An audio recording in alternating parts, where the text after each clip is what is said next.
Jadi Lur, kemarin gue baca berita yang nyebut kalau Ukraina itu nolak usulan Prabowo terkait solusi perdamaian untuk perang Rusia-Ukraina. Yang bikin gue tercengang bin kaget-kaget nih pas baca berita itu adalah alasan jubir Kementerian Luar Negeri Ukraina yang nolak usulan Prabowo. Kata si jubir ini, usulan Prabowo tuh aneh. Buset dah. Kalau mungkin ditolak karena ada perbedaan pandangan ya oke lah. Nah ini nih usulan Prabowo dianggap aneh loh. Jelas sih menurut gue ini usulan udah nggak bisa diselamatin alias bener-bener bermasalah banget bagi Ukraina. Duh Pak Prabowo, emang apa sih yang Bapak usulin? Ini mah kalau kata anak Twitter nih, Bapak yang usul, kita yang ikut malu Pak. Dikatain aneh sama negara orang.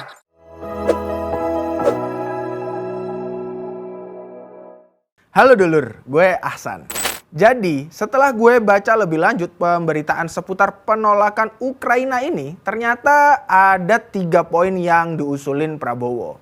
Pertama, Prabowo tuh usul supaya ada gencatan senjata antara Ukraina dan Rusia. Kedua, Prabowo tuh usul nih biar pasukan Ukraina dan Rusia mundur 15 km untuk membentuk wilayah demilitarisasi yang dipantau langsung oleh PBB alias Perserikatan Bangsa-Bangsa. Nah, ketiga, Prabowo tuh juga usul nih agar PBB bikin referendum di zona demilitarisasi. Jadi biar warga di zona itu milih mau ikut Ukraina atau Rusia.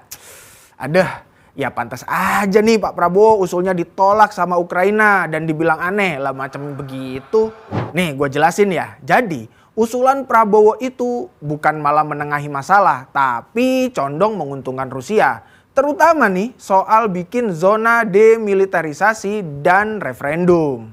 Perlu diketahui nih dulur-dulur kalau tujuan utama invasi Rusia itu sebenarnya kan buat ngerebut wilayah Ukraina yang sebenarnya udah sah. Secara de jure maupun secara de facto, secara hukum maupun secara pengakuan.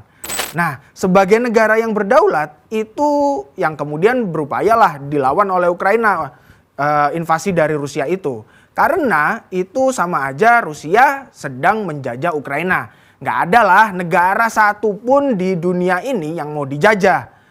Nah, dengan solusi bikin zona demilitarisasi dan referendum tentu berarti mendukung pendudukan Rusia dong. Ini kayak gini nih, ada tetangga lu pengen nyerobot tanah lu. Terus ada orang nih pihak ketiga, Pak RT kayak Pak RW atau Pak Lurah, ini ngasih solusi. Ya udah deh kalian mundur dari situ, ntar tanahnya dibagi nih, suruh tuh nanti kalian kocokan siapa yang dapat tanah itu. Yah, ini jelas tanah lu, secara sah itu tanah lu. Tiba-tiba ada orang ngusulin biar tanah itu dibagi rata pakai voting yang nggak masuk.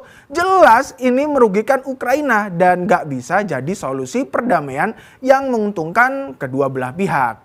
Nah, dari sini kelihatan banget tuh kalau Prabowo nggak terlalu ngerti sebenarnya akar persoalan perang Rusia-Ukraina. Ini tuh bukan soal rebutan wilayah sengketa kayak perang antara Inggris dan Argentina yang rebutan Pulau Malvinas di tahun 80-an dulu.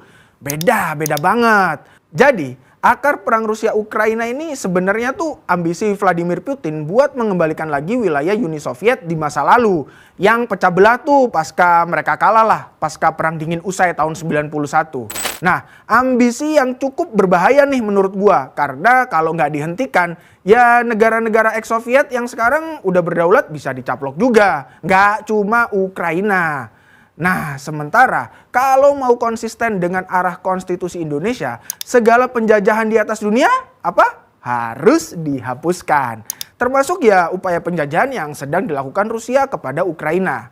Dengan kejadian ini sebetulnya bagi gua nih ya, Prabowo tuh harus minta maaf ke Presiden Jokowi, bukan cuman ke pemerintah Ukraina. Soalnya Presiden Jokowi lah yang dulu pernah menawarkan agar Indonesia jadi penengah dalam penyelesaian perang Rusia-Ukraina.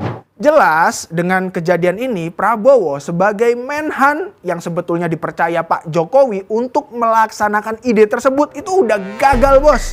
Gagal banget sampai dibilang aneh. Masalahnya ini tuh bukan kegagalan satu-satunya Prabowo. Sebetulnya Prabowo tuh udah pernah nih beberapa kali dalam kacamata gua nih gagal mengemban tugas dari Jokowi.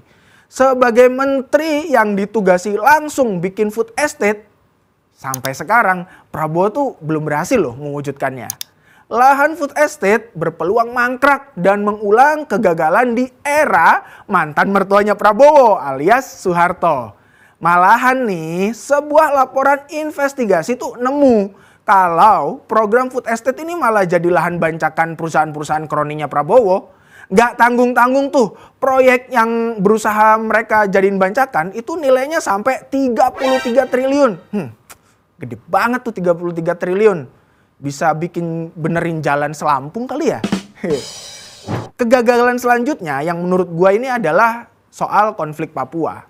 Sampai hari ini Prabowo tuh belum terbukti mampu menyelesaikan konflik di Papua. Padahal dulu tuh kalau teman-teman dan dulur-dulur ini mau ingat lagi, pas pemilu 2019 Prabowo tuh pernah bilang kalau dia itu udah punya solusi terbaik lah nanti buat konflik Papua. Pokoknya jos deh katanya. Meskipun waktu itu nggak dijelasin secara detail, katanya waktu tunggu tanggal main aja tuh.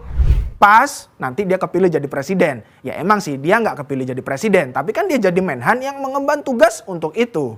Nah, kondisi di Papua itu semakin hari tuh makin panas dan makin banyak korbannya.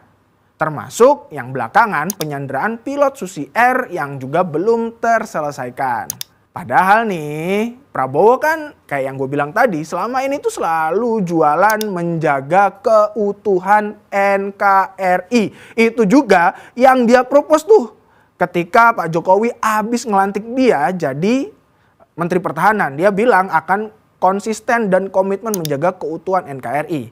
Ya dia sih mestinya harus bisa buktiin lah dengan menyelesaikan konflik Papua. Mana nih rekam jejak Prabowo yang dulu dibilang sukses di operasi Mapenduma itu. Bukan mitos doang kan itu Pak. Tapi sih kalau gue ngelihat dari kegagalan Prabowo di kasus Ukraina, terus food estate yang gak beres, gue tuh sebenarnya curiga ya kalau Prabowo tuh sebelumnya belum tahu aja tuh cara menangani konflik Papua. Ada baiknya nih Pak, baca buku lagi mungkin atau berkaca ke pengalaman yang udah ada atau mungkin belajar ke Bu Koni Bakri yang pakar itu Pak. Bisa kan Pak? Masa nggak kenal sih Pak?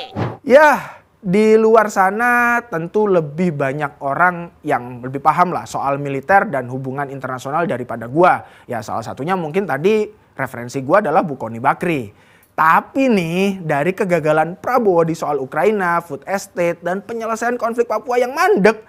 Ya ini bagi gue adalah catatan buruk bagi seorang yang sedang berambisi jadi calon presiden untuk keempat kalinya.